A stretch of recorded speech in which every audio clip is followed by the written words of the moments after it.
The Umhlathuze Municipality has lashed out at President Cyril Ramaphosa and the Public Enterprises Minister Pravin Gordhan.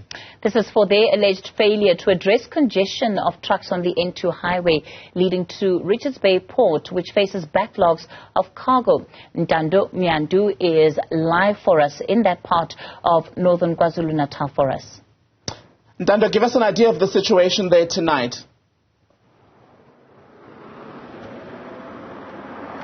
Well, Tembegile, good evening to you and Kathy. The situation remains very bad here in Umhlathuze. The issue of truck congestion remains a reality, and what we've seen is that trucks will take turns. They will hog this road behind me at some parts of the day and then move to the N2 where we were earlier on, at the same problem over and over again. And any minute from now, we will be joined by the mayor of Umhlathuze, who will tell us, more about their efforts to try and save the day, as they have even indicated that they are not even pleased with the visit by the country's president and the Minister of Public Enterprise, Mr. Pravin Gordhan, who both of them, they came here sometime last week on an oversight visit to see how things are panning out inside the port of Richards Bay. But as things stand, trucks are still gridlocked, along the John Ross Parkway and along the N2. They move at a snail pace. It's a bottleneck moving into the terminal. With some saying, the terminal is really failing to cope with the load of commodities that need to be processed, with trucks coming in and going out. Drivers expressing the fact that they spend days on end. As my colleague Sbo Ngubande would show you, these truck drivers, they are parked here. They have been parked here for the most part of the day. Others are parked on the N2. They are trying to make their way into the port terminal itself to offload commodities. But what we can tell you is that Transnet is on record saying they are trying to resolve the problem with a statement issued by Transnet Container Terminal in Durban, claiming that they have improved their turnaround time in terms of the amount of containers that they process a day on their Pier 1, which then would see the port being able to handle, a large volume of containers coming into the port. As you would know, that there are currently ships that are anchored off the bay in Durban Harbour, waiting to offload its commodities. So as things stand, we also spoke to the director of South African Freight Forwarders, Mike Wowen, who said, with the current prevailing situation, we might see the improvement with the turnaround time of processing cargo in our ports nationally around March next year, saying that these ports were not designed actually to handle material that is transported through road. They were designed mainly for rail, and with the rail infrastructure collapsing in most parts of the country, it proves very difficult for them to handle trucks coming in and going out of these ports carrying commodities. And Ntando, this crisis at the ports is not just about that row of trucks that we've been looking at behind you there, because it has a very real-life cost for the companies, the logistics companies, the people who are waiting for deliveries, even the truck drivers who, as you're saying, sometimes have to wait for several days to complete their drop-offs or their pickups.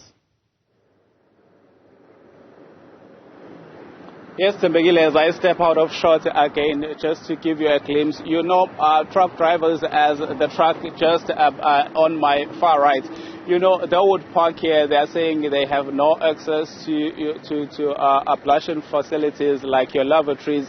They don't have water to bath, and you know, even during the night they fall prey and victims of crime as people would take chances. You know, they're saying even there are people that come to even steal diesel from their trucks. You know, they would steal their cell phones, so they stay here overnight for days on end, hoping that they'll make their way and go into the port and get their commodities offloaded. So it's a frustration for truck drivers, but this disrupts the whole value chain of moving commodities from one end to the other.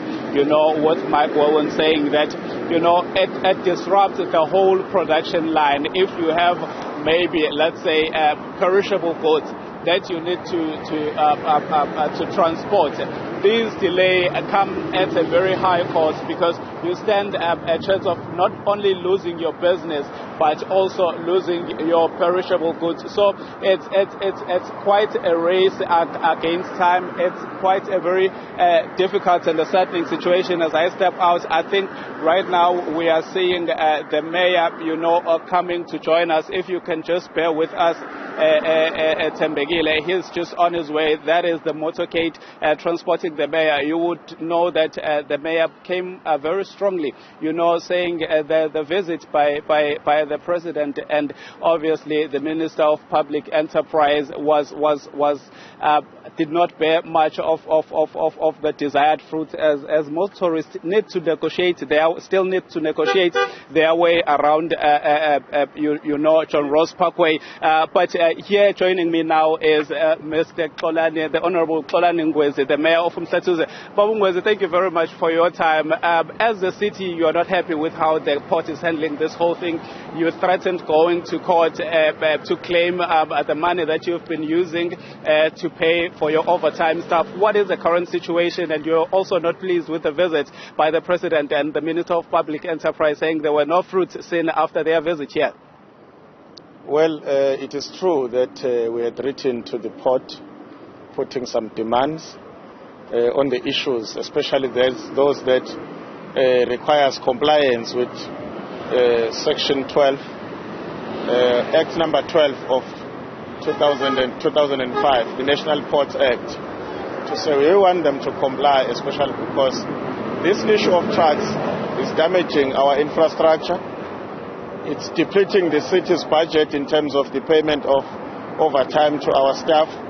And our real request is that infrastructure be fixed in the port, the railway system be fixed, especially our conveyor belts in the port are not working. So even if the railway was fine, without the conveyor belts, then the trains will not be able to offload coal, which is then could be the relief from the railway network.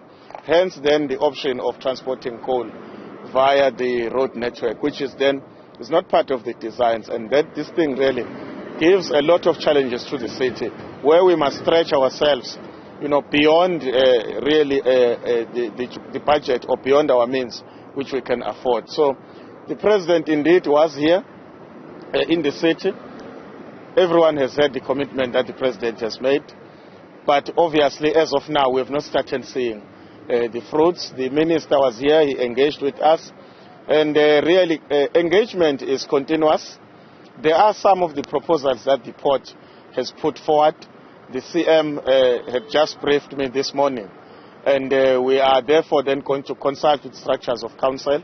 Council is sitting on the 7th to decide on whether some of their proposals can the city agree or it can't agree. So at this time, the letter of demand is still in existence, and when the council sits on the 7th, we will then decide whether we are proceeding or we are not proceeding, or we are taking the views from the city, which will see us really getting assisted, because all stakeholders must play their part. As you can see, while we are standing here, the traffic is beyond measure, you know, and this gives problems to our citizens. Remember, our citizens pay services to us. The port itself is a client to us. It pays services. So, but there must be a balance between the economy and the lives of the people. and the lives of other businesses that operate here. So we are doing this really, with an aim of making sure that as government we coordinate the movements of goods and services, but also taking care of the lives of our people and other businesses within the area.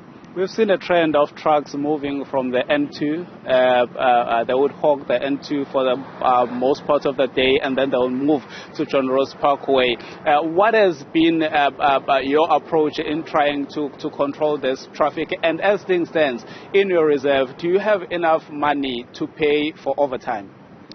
We pay 1.6 million rand on overtime to our staff, the traffic officers. And now that's why I'm saying we no longer have that money, because for 2 months you pay about 3.2 million rand in 2 months. In 4 months, 5 months, you are sitting at about 6.4 million rand. So we are really depleted. And you have heard the Minister of Finance saying all government institutions must make sure that they cut budget cuts. So if we don't cut this expenditure, we will come to a point where we are unable to produce a service to our people. But also what we have been doing, because we are saying we want the economy, we can't say the port must close. We are in the process now of recruiting 20 traffic reservists that are going to assist in the management of trucks, so that also we are able to engage on law enforcement in the city. We can exempt our traffic officers to be across the city and deal with issues of law enforcement. Because as things stand, we can't do law enforcement in the CBD and in many areas in Tseleni, Ngwelezane, Empangeni, and in many other areas, because we must therefore focus on the John Ross and also in the N2, which then becomes the corridor of any movement of goods and the people. There are 2 hospitals this side, 2 hospitals on the side of Empangeni. There are industries on the side of Empangeni and industries here in Richards Bay. And there are people who have to travel because they are tourists, because they are coming here to buy, because they must go to work. There are businesses that trade in this area. So we ought to balance the movement along this road where we are right now. Thank you very much, Mr. Mayor. Thank you very much, my brother, and to our viewers at home. Thank you. Well, that is the Executive Mayor of the city of Umhlathuze, Mr. Ngwezi, giving us an overview of what is the situation currently. But as you can see for yourself behind me, we're not thumb-stuck. In fact, trucks are gridlocked. Earlier on, we were on the N2. Trucks were gridlocked, meaning that there is quite a slow pace of movement within the port of Richards Bay. With that, it's back to you in studio.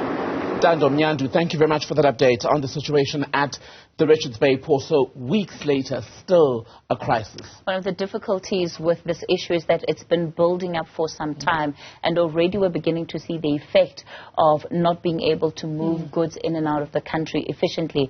The number of job losses that have been projected between now and January are absolutely staggering, and that, of course, is part of the reason why.